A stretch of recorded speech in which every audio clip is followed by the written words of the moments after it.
Вот республики советские отделились, и в Средней Азии, что ни глянь, все диктатура. Вот вы не боитесь, что и Башкортостан, и Татарстан, и все национальные республики просто свалятся, будут князья, местные вот эти вот цари, и будет вот такая же как бы диктатура, как и в этих вот среднеазиатских странах? Во-первых, даже если у них диктатура, они не нападают к своим соседям. Войн между ними нету, во-первых.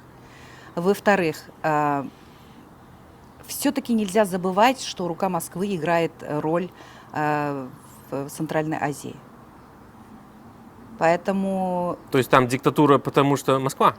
потому что Москве это выгодно, да.